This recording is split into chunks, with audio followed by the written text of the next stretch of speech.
وبه نستعين على أمور الدنيا والدين وصلى الله وسلم على رسولك سيدنا محمد وعلى آله وصحبه أجمعين.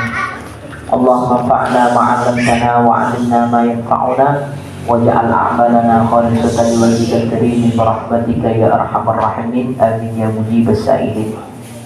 أما بعد.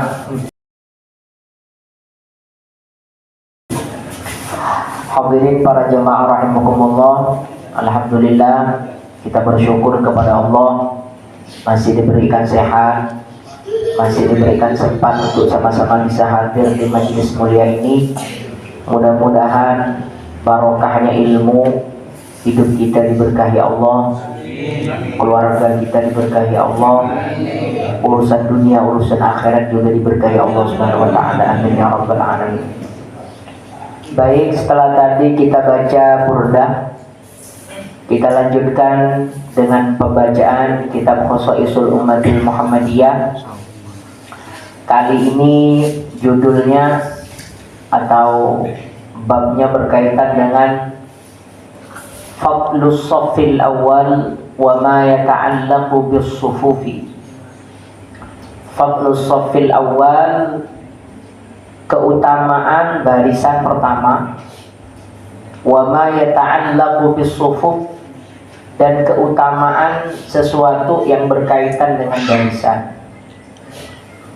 Wa min fadaili hadhil ummah, sebagian daripada keistimewaan atau keutamaan umat ini yaitu umat Nabi Muhammad sallallahu alaihi wasallam, ma jaa fi fadlis shaffil awal, sesuatu yang datang beritanya di dalam keutamaan barisan pertama. Famin dzalik, sebagian daripada keistimewaan itu, an-nabihi thawaban muddakharan 'inda Allah Ta'ala akhfahu 'anna. Sesungguhnya kata beliau As-Sayyid Muhammad, di dalam barisan pertama itu thawaban, terdapat pahala muddakharan yang disembunyikan, yang disimpan oleh Allah. Muddakharan disimpan indallahi, di sisi Allah. Akhfahu anna, yang Allah rahasiakan anna, dari kita. Walau kasyafa anhu la tasabaqan nasu ilaihi hatta yaqtarru ila darbil qur'an li faslil munaza'ah fi sya'ni.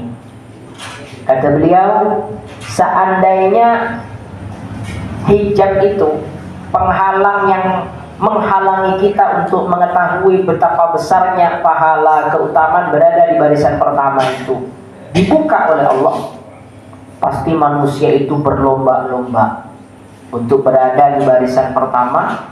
Kalau perlu mereka akan mengadakan undian supaya menghilangkan perselisihan di antara mereka. Wa huwa makna qaulihi ta'ala, wa huwa, dan ini adalah arti daripada firman-Nya, qaulihi sallallahu alaihi wasallam, sabdanya Rasulullah sallallahu alaihi wasallam. Kata Nabi, "Lau ya'lamun nasu ma fin nida'i was-saffil awwal, thumma lam yajidu illa ayastahimmu alaihi lastahammu." Seandainya manusia itu tahu apa yang berada di dalam keutamaan azan dan shaf pertama, barisan pertama, kemudian mereka tidak bisa mendapatkan shaf pertama itu kecuali dengan cara diundi, lastahammu, maka mereka akan mengadakan undian. Jadi ini masalah iman, Pak. Iman ini tak bisa diukur dengan akal. Jadi ternyata berada di barisan pertama itu bagian daripada keistimewaannya menjadi umat Nabi Muhammad SAW. Bahkan kata Nabi, seandainya hijab itu dibuka dan kita melihat keutamaan itu, pasti kita merebut. Sekarang kita kembalikan ke realita, ke dalam kehidupan kita masing-masing. Saat kita melaksanakan sholat berjemaah di masjid atau di surau, itu bukan malah berebut, Pak. Yang direbut bukan barisan pertama, malah barisan belakang yang direbut. Pokoknya paling dudi. Seharusnya kita yang datang pertama itu berada di barisan depan, kita yang datang pertama malah berada di barisan belakang. Alasannya simpel, setan itu mempengaruhi kita itu. Kalau yang muda dibisiki oleh setan dengan mudahnya, kamu jangan diam di depan, yang tua lebih berhak. Kan benar itu bisikan itu. Akhirnya dia ngalah lah, diam di belakang. Kalau yang tua tapi merasa tak layak karena tak pandai dan lain semacamnya, juga dibisiki gitu oleh setan. Kamu jangan sok-sokan diam di depan, kamu tidak berilmu, kamu tidak mengetahui. Padahal yang berhak diam di depan itu siapa saja boleh, Pak.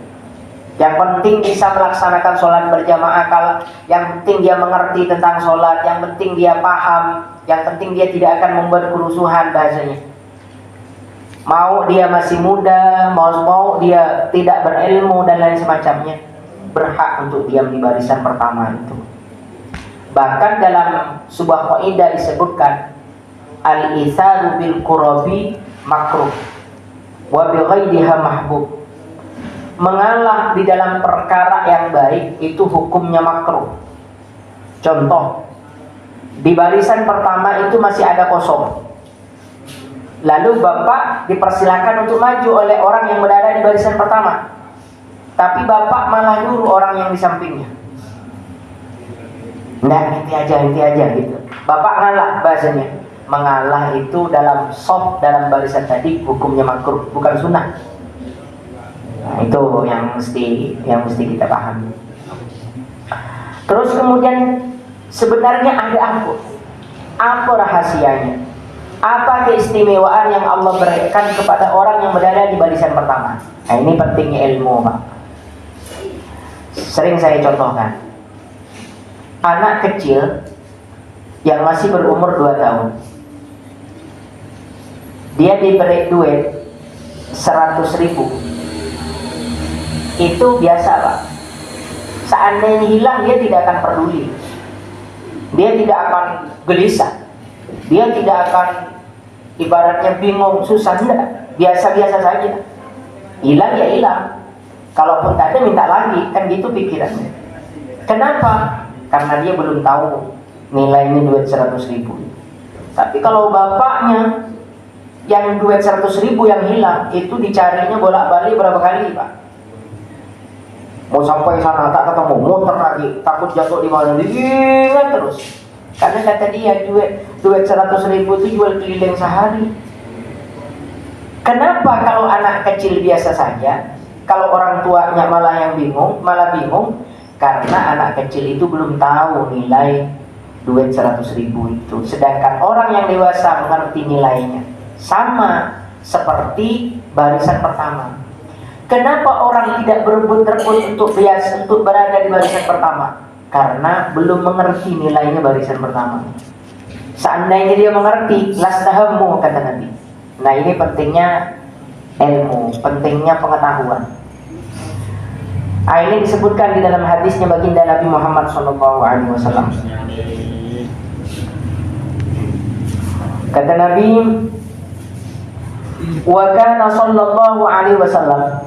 Nah, ini disebutkan oleh ulama. Wa kana sallallahu alaihi wasallam, adapun baginda Rasulullah sallallahu alaihi wasallam yastaghfiru, meminta ampun kepada Allah li ahli shaffil awal, bagi orang yang berada di barisan pertama.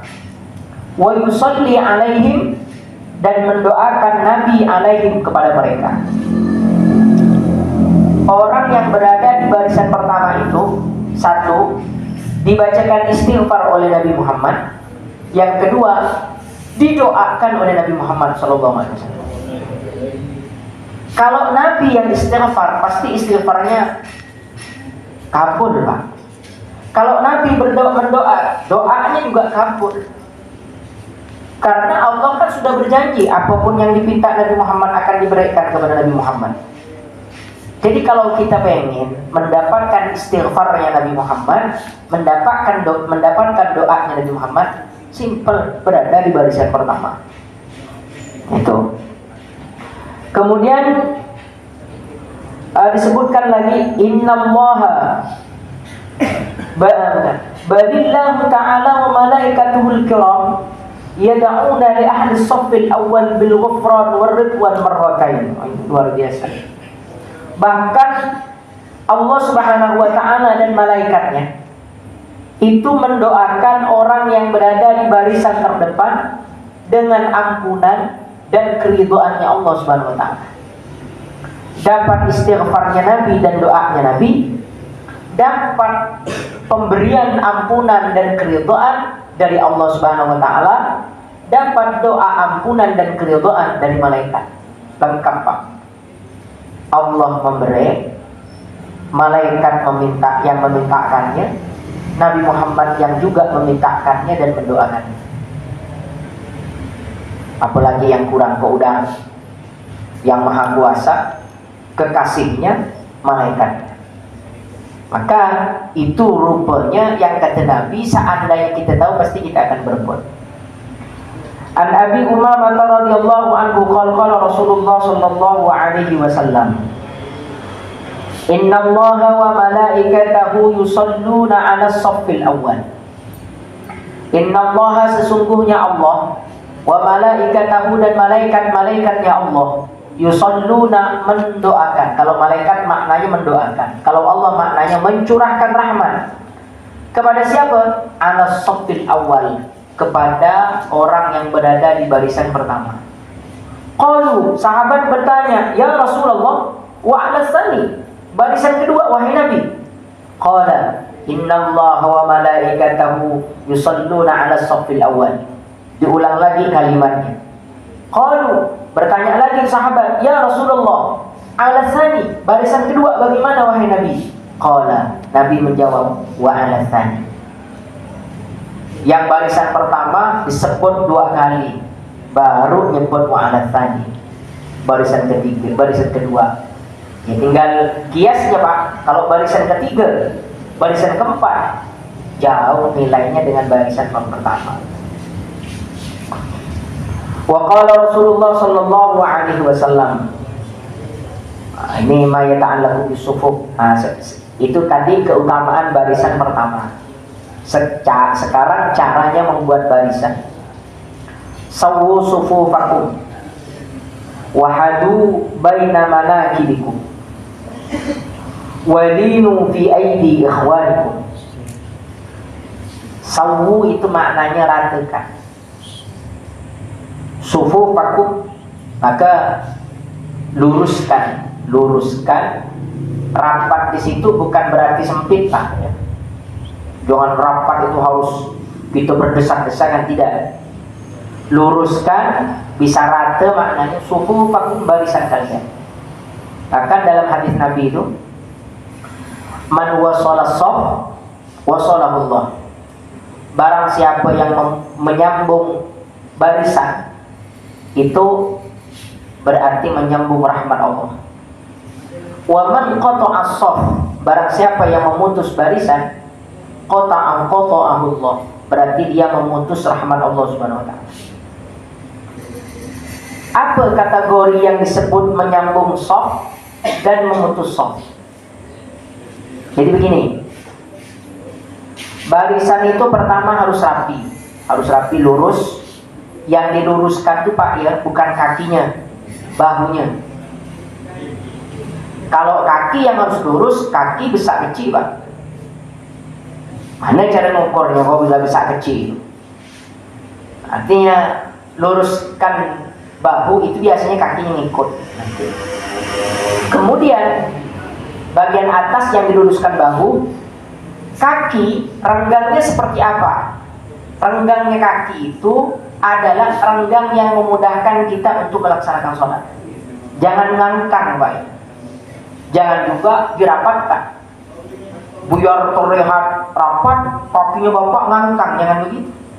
Jangan sholat ngejar kaki orang, bahasanya. Itu yang mesti kita paham.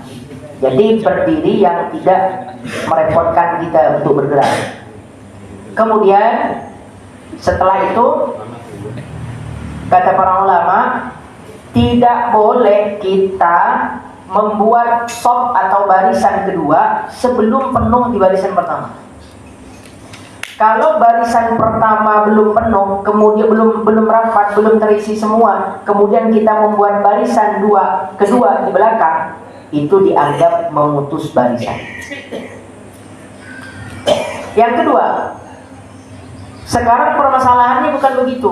Ketika sholat, salah satu makmum yang berada di barisan pertama itu batal. Tak sengaja kentut lah misalnya, di tengah dia. Bagaimana si makmum yang batal kan mesti mundur dia. Jangan melanjutkan sholatnya. Kalau udah tahu batal melanjutkan sholat, haram hukum. Berarti ada shop yang kosong. Kalau shop yang barisan belakang itu putus, tidak maju, tidak mengisi yang kosong tadi, maka barisan yang kedua dianggap memutus shop. Dan itu dianggap memutus rahmat Allah. Kalau yang tengah, yang kosong, ada kosong tadi, makmum yang batal tadi, maka yang mengisi itu Pak, yang afdol yang dari belakang maju. Jadi yang di belakang maju. Kalau di belakangnya ada, tapi kalau di belakangnya tak ada, maka yang di sampingnya bergeser. Begitu seterusnya dan seterusnya. Jadi jangan sampai memutus shaf, karena memutus shaf itu dianggap berat. Sekarang permasalahannya bukan begitu. Masjid atau surau yang masih memakai tiang, pakai tiang di tengahnya masih ada tiang. Kan kadang barisannya kan lurus tiang itu Pak. Apakah tiang itu dianggap memutus barisan? Kata ulama, tidak. Sama seperti lantai yang basah. Karena hujan, lantai basah. Akhirnya akhirnya barisan tidak rapat, tidak penuh karena ada yang basah. Apakah sesuatu yang basah itu dianggap memutus barisan? Tidak, kata para ulama. Itu yang yang mesti kita pahami. Kemudian yang kedua, di dalam shop ini juga masalah barisan anak-anak. Jadi barisan itu pertama barisan orang tua, artinya orang dewasa, udah balik. Yang kedua baru barisan anak-anak. Anak-anak dan orang tua itu hendaknya memang tidak bergabung barisannya. Kalaupun seandainya bergabung ya tidak masalah. Tapi yang afdol barisan orang tua, orang dewasa, baru barisan anak-anak di belakangnya. Setelah anak-anak baru barisannya ibu-ibu, perempuan. Perempuan itu barisannya di dalam sholat di belakang laki-laki, bukan di samping laki-laki. Kalau di samping laki-laki bagaimana Ustaz? Ya sholatnya sah, tapi tidak mendapatkan fadilahnya barisan. Yang betul perempuan itu di belakang laki-laki. Maka dalam hadis khairu sufufir rijal awwaluha wa syarru sufufir rijal akhiruha. Sebaik-baiknya barisan laki-laki itu yaitu barisan pertamanya, tapi sejelek-jeleknya barisan laki-laki itu yaitu yang paling akhir, dudinya, belakangnya, paling belakang. Itu yang disebut menyambung barisan atau memutus barisan. Terus kemudian selain itu Nabi Muhammad sangat ketat dalam barisan Pak. Bahkan bukan hanya di dalam barisan sholat. Pernah ada cerita dalam perang Badar. Perang Badar itu Nabi Muhammad ketika sedang mengatur barisan perang. Ketika Nabi Muhammad sedang mengatur barisan perang itu, ada salah seorang sahabat yang tidak lurus barisannya, namanya Ukasyah. Kan ada doa itu Pak, doa Ukasyah itu. Namanya Ukasyah. Ada yang nyebutnya sebagai Abul Aswad atau Abu Sawad. Ada yang menyebutnya sebagai Ukasyah. Nah, Ukasyah ini ketika Nabi ingin meluruskan barisan itu tidak lurus, sampai oleh Nabi itu ditegur dengan menggunakan tongkatnya, didorong dengan tongkatnya oleh Nabi. Itu begitu ketatnya Nabi mengatur barisan, bukan hanya di dalam sholat, tapi juga di luar sholat sampai di dalam peperangan.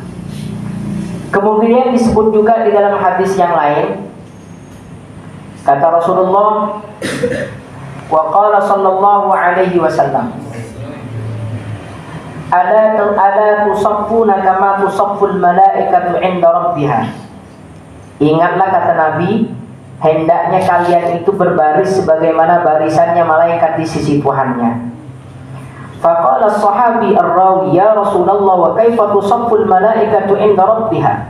Bagaimana malaikat itu dibaris di sisi Tuhannya? Qala yutimmuna as-sufufal awwal wa yataradduna fis-saff. Kata Nabi, malaikat, berbarislah kalian itu seperti barisannya malaikat. Bagaimana barisan malaikat? Malaikat itu menyempurnakan barisan-barisan yang pertama, baru membuat barisan-barisan yang kedua. Kemudian gini, kalau barisan pertama sudah penuh, cara membuat barisan yang kedua itu, Pak, itu di tengah. Itu pun kalau berdua. Tak boleh membuat barisan cuma satu orang. Sekarang permasalahannya begini, Ustaz. Ketika kami datang ke masjid atau ke mushola atau ke surau itu, barisan pertama sudah penuh. Kami datang belakangan. Katanya, sebagaimana disebutkan tadi, tak boleh, hukumnya makruh membuat barisan sendiri. Satu orang aja. Memang betul. Caranya bagaimana?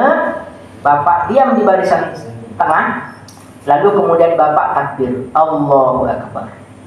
Setelah takbir, Bapak memberi kode kepada orang yang di depan, memberi isyarat kepada orang yang di depannya, disentuh pundaknya supaya dia mundur.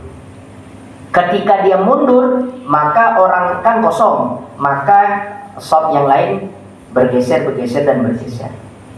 Kalau nanti ada yang datang, maka tinggal mengisi shop yang kosong di samping. Jadi tidak boleh membuat barisan sendiri. Nah, itu pentingnya kita paham.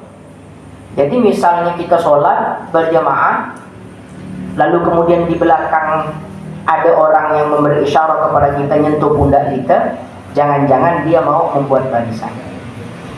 Tapi ingat, bolehnya orang yang ingin membuat barisan di shop yang kedua itu menyentuh, itu syaratnya mesti takbir dulu. Kalau dia belum takbir, nak sholat misalnya kan, nak sholat belum takbir, nyentuh orang yang ada di depannya, haram hukumnya, Pak. Kenapa? Karena dia melakukan sesuatu yang sebenarnya dia sendiri belum melaksanakan sholat. Maka jangan disentuh. Nyentuhnya tuh setelah dia takbir. Bagi orang yang ingin membuat shop kedua. Beda dengan orang yang ingin berjamaah membuat barisan. Beda lagi. Misalnya ada orang berjamaah berdua, lalu kemudian Bapak datang.